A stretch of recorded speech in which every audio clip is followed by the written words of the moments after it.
The Adventures of Sherlock Holmes, by Sir Arthur Conan Doyle. Adventure 5. The 5 Orange Pips. When I glance over my notes and records of the Sherlock Holmes cases between the years '82 and '90, I am faced by so many which present strange and interesting features that it is no easy matter to know which to choose and which to leave.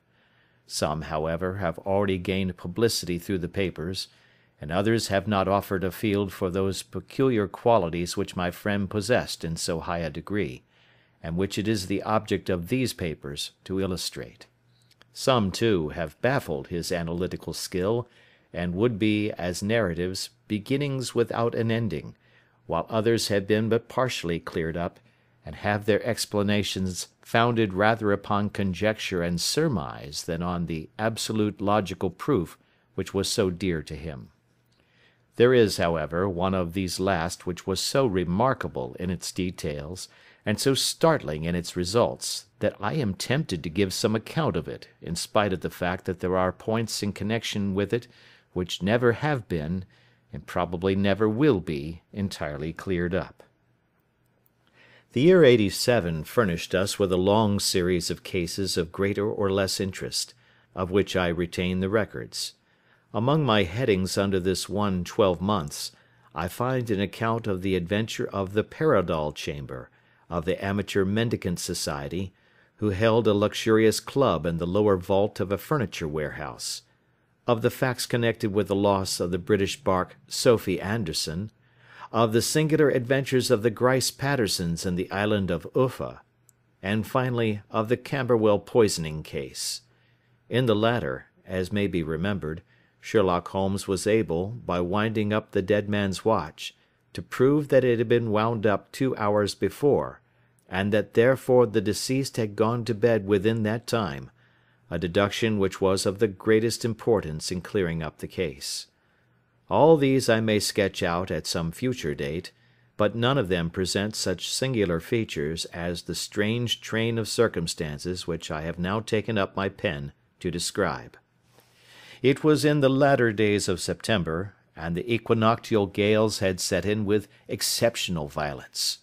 All day the wind had screamed and the rain had beaten against the windows, so that even here, in the heart of great, hand-made London, we were forced to raise our minds for the instant from the routine of life and to recognize the presence of those great elemental forces which shriek at mankind through the bars of his civilization, like untamed beasts in a cage.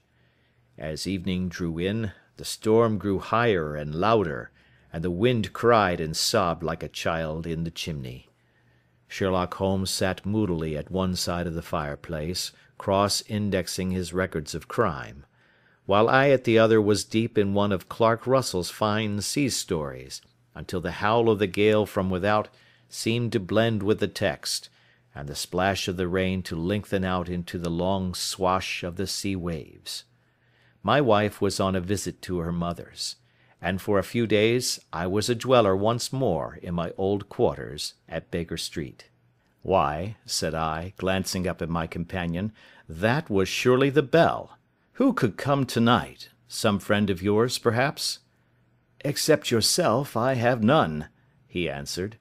"I do not encourage visitors." "A client, then?" "If so, it is a serious case. Nothing less would bring a man out on such a day and at such an hour. But I take it that it is more likely to be some crony of the landlady's." Sherlock Holmes was wrong in his conjecture, however, for there came a step in the passage and a tapping at the door. He stretched out his long arm to turn the lamp away from himself and towards the vacant chair upon which a newcomer must sit. "Come in," said he. The man who entered was young, some 22 at the outside, well groomed and trimly clad, with something of refinement and delicacy in his bearing. The streaming umbrella which he held in his hand, and his long shining waterproof told of the fierce weather through which he had come. He looked about him anxiously in the glare of the lamp, and I could see that his face was pale, and his eyes heavy, like those of a man who is weighed down with some great anxiety. "I owe you an apology," he said, raising his golden pince-nez to his eyes. "I trust that I am not intruding. I fear that I have brought some traces of the storm and rain into your snug chamber." "Give me your coat and umbrella," said Holmes. "They may rest here on the hook, and will be dry presently. You have come up from the southwest, I see." "Yes, from Horsham." "That clay and chalk mixture which I see upon your toe caps is quite distinctive." "I have come for advice." "That is easily got." "And help." "That is not always so easy." "I have heard of you, Mr. Holmes. I heard from Major Prendergast how you saved him in the Tankerville Club scandal." "Ah, of course. He was wrongfully accused of cheating at cards." "He said that you could solve anything." "He said too much." "That you are never beaten." "I have been beaten 4 times, 3 times by men and once by a woman." "But what is that compared with the number of your successes?" "It is true that I have been generally successful." "Then you may be so with me." "I beg that you will draw your chair up to the fire and favour me with some details as to your case." "It is no ordinary one." "None of those which come to me are. I am the last court of appeal." "And yet I question, sir, whether, in all your experience, you have ever listened to a more mysterious and inexplicable chain of events than those which have happened in my own family." "You fill me with interest," said Holmes. "Pray give us the essential facts from the commencement, and I can afterwards question you as to those details which seem to me to be most important." The young man pulled his chair up and pushed his wet feet out towards the blaze. "My name," said he, "is John Openshaw, but my own affairs have, as far as I can understand, little to do with this awful business. It is a hereditary matter, so in order to give you an idea of the facts I must go back to the commencement of the affair. You must know that my grandfather had 2 sons, my uncle Elias and my father Joseph. My father had a small factory at Coventry, which he enlarged at the time of the invention of bicycling. He was a patentee of the Openshaw unbreakable tire, and his business met with such success that he was able to sell it and to retire upon a handsome competence. My uncle Elias emigrated to America when he was a young man, and became a planter in Florida, where he was reported to have done very well. At the time of the war he fought in Jackson's army, and afterwards under Hood, where he rose to be a colonel. When Lee laid down his arms, my uncle returned to his plantation, where he remained for 3 or 4 years. About 1869 or 1870, he came back to Europe and took a small estate in Sussex, near Horsham. He had made a very considerable fortune in the States, and his reason for leaving them was his aversion to the negroes, and his dislike of the Republican policy in extending the franchise to them. He was a singular man, fierce and quick-tempered, very foul-mouthed when he was angry, and of a most retiring disposition. During all the years that he lived at Horsham, I doubt if ever he set foot in the town. He had a garden, and 2 or 3 fields round his house, and there he would take his exercise, though very often for weeks on end he would never leave his room.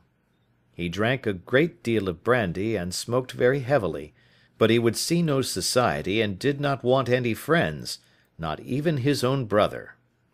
He didn't mind me. In fact, he took a fancy to me, for at the time when he saw me first I was a youngster of 12 or so. This would be in the year 1878, after he had been 8 or 9 years in England. He begged my father to let me live with him, and he was very kind to me in his way. When he was sober he used to be fond of playing backgammon and draughts with me, and he would make me his representative both with the servants and with the tradespeople, so that by the time that I was 16 I was quite master of the house. I kept all the keys and could go where I liked and do what I liked, so long that I did not disturb him in his privacy. There was one singular exception, however, for he had a single room, a lumber room up among the attics, which was invariably locked, and which he would never permit either me or anyone else to enter. With a boy's curiosity, I have peeped through the keyhole, but I was never able to see more than such a collection of old trunks and bundles as would be expected in such a room. One day, it was in March, 1883, a letter with a foreign stamp lay upon the table in front of the Colonel's plate. It was not a common thing for him to receive letters, for his bills were all paid in ready money, and he had no friends of any sort. "From India," said he, as he took it up. "Pondicherry postmark. What can this be?" Opening it hurriedly, out there jumped 5 little dried orange pips, which pattered down upon his plate. I began to laugh at this, but the laugh was struck from my lips at the sight of his face. His lip had fallen, his eyes were protruding, his skin the colour of putty, and he glared at the envelope which he still held in his trembling hand. "K, K, K!" he shrieked, and then, my God, my sins have overtaken me." "What is it, uncle?" I cried. "Death," said he, and rising from the table he retired to his room, leaving me palpitating with horror. I took up the envelope and saw scrawled in red ink upon the inner flap, just above the gum, the letter K 3 times repeated. There was nothing else save the 5 dried pips. What could be the reason of his overpowering terror? I left the breakfast table, and as I ascended the stair I met him coming down with an old rusty key, which must have belonged to the attic, in one hand, and a small brass box, like a cash box, in the other. "They may do what they like, but I'll checkmate them still," said he with an oath. "Tell Mary that I shall want a fire in my room to-day, and send down to Fordham the Horsham lawyer." I did as he ordered, and when the lawyer arrived I was asked to step up to the room. The fire was burning brightly, and in the grate there was a mass of black fluffy ashes as of burned paper, while the brass box stood open and empty beside it. As I glanced at the box I noticed, with a start, that upon the lid was printed the treble K which I had read in the morning upon the envelope. "I wish you, John," said my uncle, "to witness my will. I leave my estate, with all its advantages and all its disadvantages, to my brother, your father, whence it will, no doubt, descend to you. If you can enjoy it in peace, well and good. If you find you cannot, take my advice, my boy, and leave it to your deadliest enemy. I am sorry to give you such a two-edged thing, but I can't say what turn things are going to take. Kindly sign the paper where Mr. Fordham shows you." I signed the paper as directed, and the lawyer took it away with him.